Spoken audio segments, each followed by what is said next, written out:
Hi everyone, welcome to part 2 of heraldic design and learning about the role of tincture. First, let's talk about what tincture is. When we use the word tincture in heraldic design, we're talking about the specific colors that are used for making a crest or a shield or a coat of arms. If you use the word tincture in chemistry, you talk about taking a substance, mixing it with ethanol or alcohol, and extracting a portion or a color or of a tinge of something from that substance. That's also referred to as tincture. It comes from the Latin word tingere, and if you think of a tinge of something, a hint of something, it can kind of help you remember what that definition is. However, in the case today, we're going to be talking about the tincture of heraldic design, the colors of heraldic design. The 5 basic colors used are red, blue, green, black, and purple.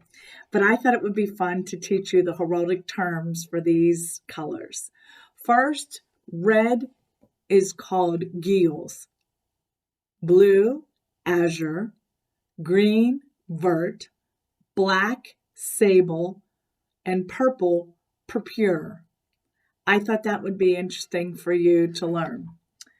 When we talk about these colors, we refer to them as the tincture in the heraldry. Now we're going to talk about the metals used in the shields. These are also colors, but they're referred to as metals. And the two are ore and argent. You can see ore is a gold or a yellow color.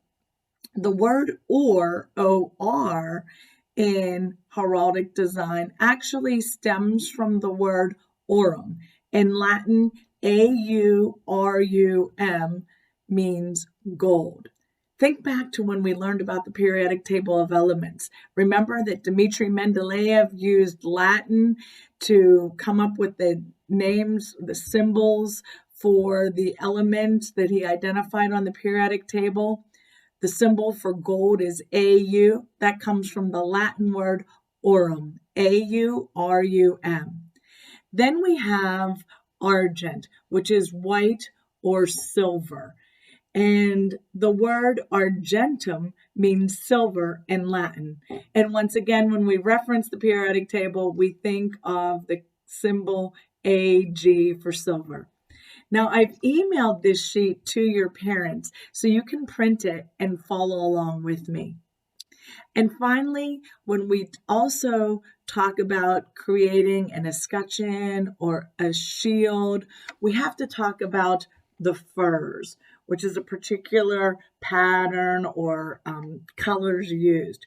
You're going to see the black and white colors used in the fur, and that is actually referred to as the ermine. Now, an ermine is like a little weasel, also known as a stoat. It has a like a brownish coloring on the top and a white underbelly, and during the winter months it turns completely white, and it has a black tip tail. So ermine refers to the black and white.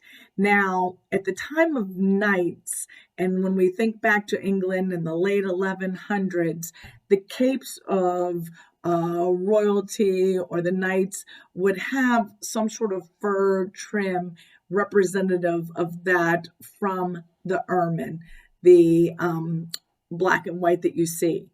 Now, the blue and white pattern is referred to as a vair. V-A-I-R. And that's typically the bluish gray color on the top of a squirrel with a white underbelly.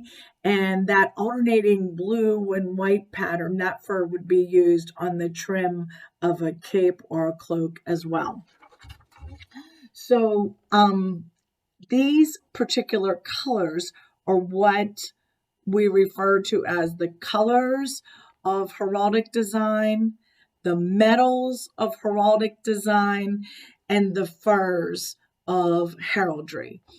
And in the Did You Know fact, I referenced the rule of tincture. And it said about a metal should not be put on a metal, nor a color on a color. Well, when we are designing shields, okay, the colors can be side by side or next to each other, but they can't be placed on top of one another. So, for example, you cannot put red or purple on top of red. You cannot put a green on top of a blue.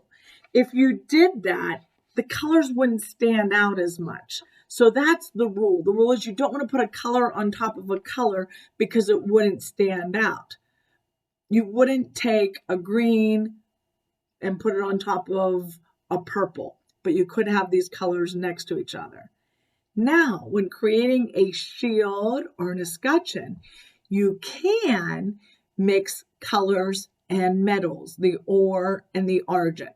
So, for example, I can put white on top of red, or I can put white on top of blue, or on top of green, or on top of sable, or on top of purple, okay? I can do that. I can mix the metals and the colors. Or vice versa. I can have that white in the background and any of those 5 colors that I mentioned earlier on top of that white or on top of that gold. So that's one of the rules for creating a shield. I've emailed this particular paper to your parents as well, so you can kind of follow along with some of those rules when creating your own shield. And then finally, I have the ermine and the vair. Now, when it comes to furs, if you're using the natural color of a particular animal on your shield or on your escutcheon, then you can kind of break that rule of tincture. That doesn't apply. When you use the natural colors, that's actually called proper. So we have ermine whenever you're using like the black and white. We have vair when you're using blue and white. And then we call it proper when you're using the natural colors. So when designing your shield, or when the knights were designing shields, they would use the colors of the metals to make their colors stand out on their shield. So how did all this heraldry start? Well, in England in the late 1100s, when knights started wearing helmets that would cover their entire face, it was difficult to identify who was who. So the knights needed to have some sort of way of being recognized. Heraldry is all about showing who you are, about recognition. So the knights started using these coats of arms to identify themselves and then subsequently their families. And the coats of arms needed to be seen from far away. So the colors, the 5 colors of heraldry were used, and they were placed on or under the metals to create their shields. This started, as I mentioned, in the late 1100s, and I know some of you love to do math problems. So let's do a little math problem now.